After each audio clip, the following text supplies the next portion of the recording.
Hello everyone, welcome to Grow Your Future with Luxland. I am Zah, CEO of Luxland Investments. I'm joined today by Jade and Mark. How are we all? Hey guys, how are you? Are we Good. excited by hitting double digits? Yes, we are. This is the 10th episode. Lucky number 10.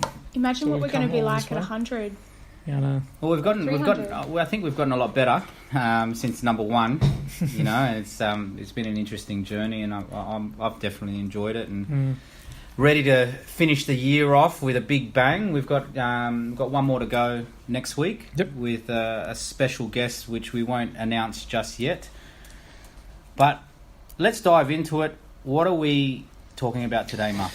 Well, guys, this week we're going to be talking about being ready does not exist. And what we mean by that is in life, not even just in business, but in life, you know, there's so many things that we get caught off guard with. We're never prepared for. And I mean, in the business world, and especially when you own your own show, it pretty much happens to you on a daily basis where you're not ready for the next issue that comes at you. And there's always a problem that arises. And, you know, you've said it before, Zah, like owning your own business is basically, I think Jade, you've said it too, is putting out fires every day, every single day. And you're not ready for that. But you are mentally ready to take on those challenges, whatever they may be.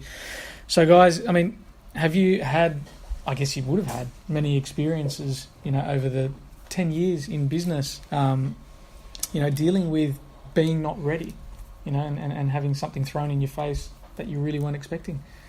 I think it's something that you don't really ever prepare for. Like the amount of different things that Jade and I have been through, separately and together as well. But you know, like for example, we had all of a sudden one of our businesses came under scrutiny by all the governing authorities of Australia, and you know Successful business. yeah, and it was a thriving business, and you know, all of a sudden, like a week later, our doors had to be shut, and you know we had that much negative media attention that it, you know, like we ended up having to hire security to walk around with us, which was, you know, a fairly unpleasant experience. And you know, it's funny because you're going from, you know, an emotional high to an emotional low, like within seconds. Like it just happens overnight, and you're never prepared for that.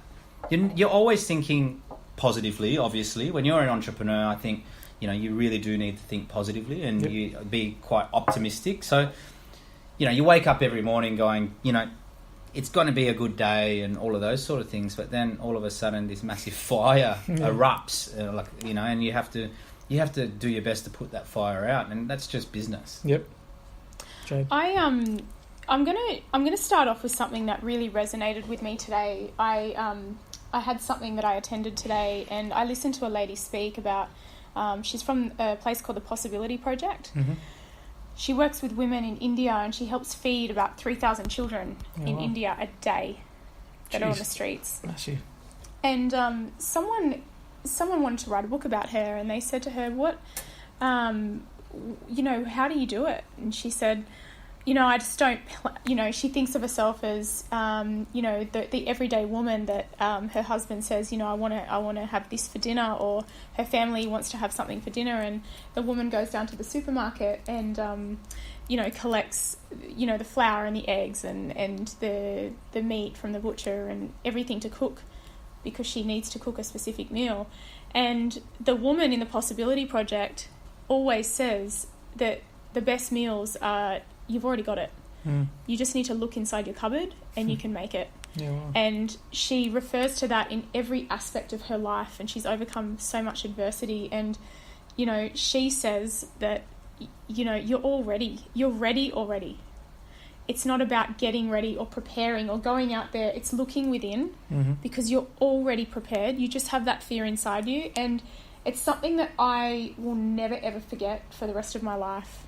I was sitting there going through my emails rudely until she started talking, and it's just resonated with me. And especially with going through a few trying weeks at the moment, I feel so closely connected to that in context. And we're all ready for things. We just don't know it. We make things up in our head, and we put fear into our own minds, and we don't need to. It's funny because that analogy right there it really is just about being resourceful, and you just figure it out. Like a problem will arise, and you just learn to figure it out. You become resourceful. You use the people around you. You use the things that you already have, the tools that you already have, and like Jade said, like the ingredients are already there, but you just need to put it together. And it just, I believe that everyone goes through this in life, whether they're running a business or not, because you always hit some sort of adversity or some sort of problem, and then you just figure it out. And what happens is that you actually get better at dealing with stress. You get better at dealing with problems because you've already done it. You've done it before.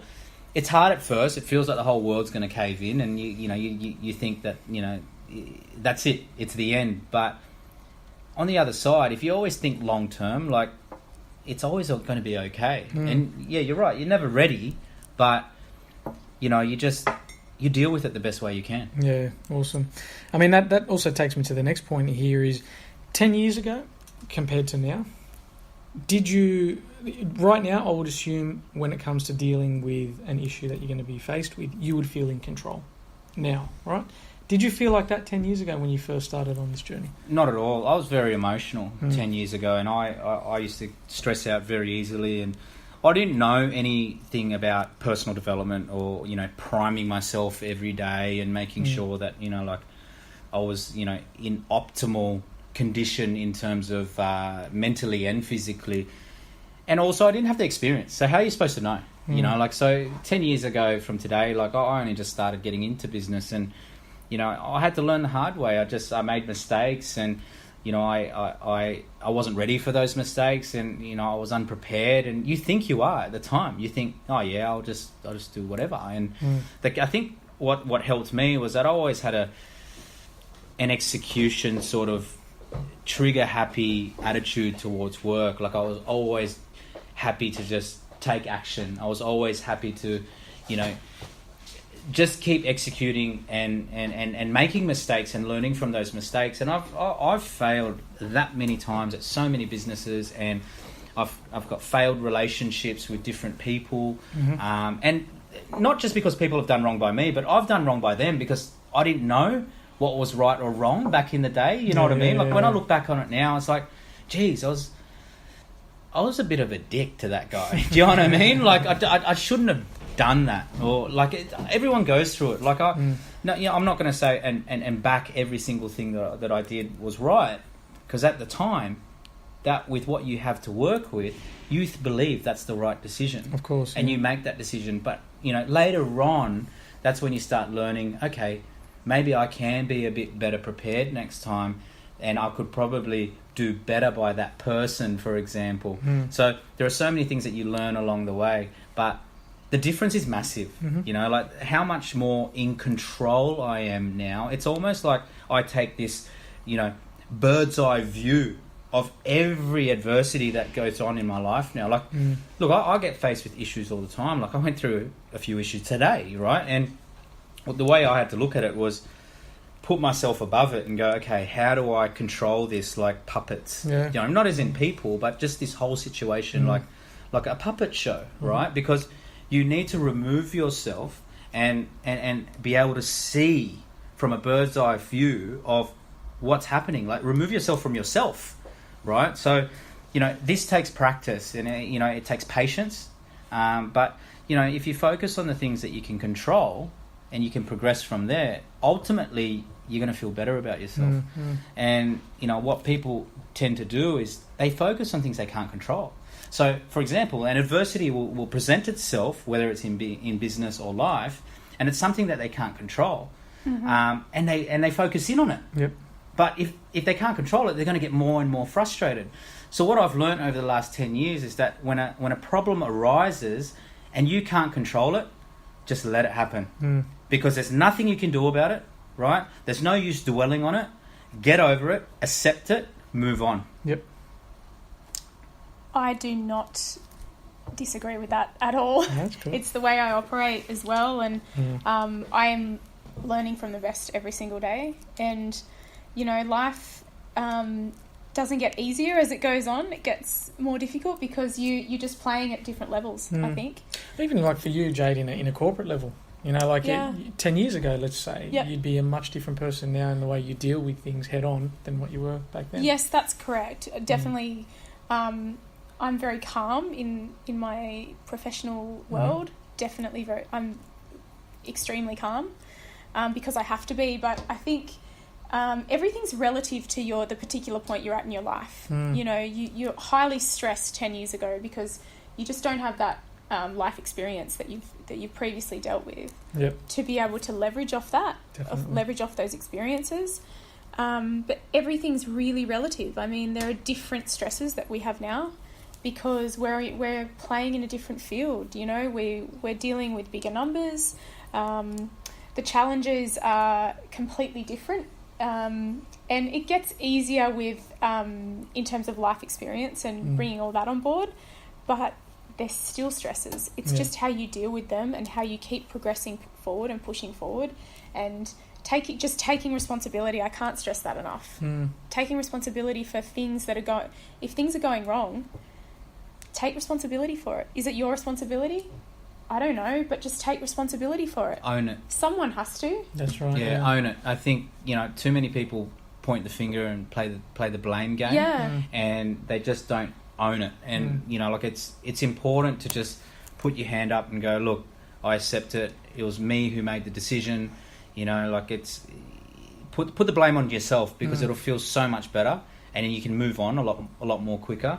I just feel that the people that keep blaming or they'll be negative towards it because of they try and palm off the fault onto someone else. I think that's weak. Yeah, that's weak play, and I think it's much more. It shows stronger character to put your hand up and go, look, I own this mistake. I own this adversity. I'm going to tackle it head on, and I'm going to learn from it and come out a better man. Which would in turn then give you more of a feeling of feeling in control when you dealt with these adversities. Correct? Well, you're over it. That's Do you know what I mean? You're over it. You've basically put a full stop on that problem. Going, okay, it's done. I'm not dwelling on it. I'm moving on. Yep. But if you continue to point the finger and point the blame at someone else, that problem hasn't ended yet. That's still going. It's to be continued, right? Which is not what you want. You don't want to drag problems out. Nip it in the butt, accept it, get over it, move on. Press forward, Push forward, right? Look, think of the bigger picture. Too many people dwell on the small things, and that hinders their progress in life. For you, Zah, in your everyday business life, you know, again, you're going to have curveballs thrown at you all the time. Do you ever kind of write out a plan, or do you kind of just wake up and accept that there are going to be issues and you'll deal with them as they come? Everybody has a plan until they get punched in the face. As our good friend Tyson said, says. very good. But very good look, saying. it's the truth. Like, everybody has a plan until you get punched in the face, and then you start to panic. And you know, like, you've just got to learn to deal with those panic levels. Like, if you are out of control when the smallest thing happens to you, then obviously maybe entrepreneurship's not for you, or you know what I mean? Like, you've got to be prepared for any problem to arise. Like, anything and everything has happened to us. Like, we've had so many different things happen to us, but also let's call it good things as well. Like, we haven't been ready for the good things that have happened to us. Like, we've been super blessed with being able to meet with great people. Like, just recently, like, I've just connected with a really beautiful couple who are so strong-minded, they're so business-minded, very, very successful, and it was only by chance that I've met them, and I'm super grateful that I've met them, and that, like, I wasn't ready for that relationship.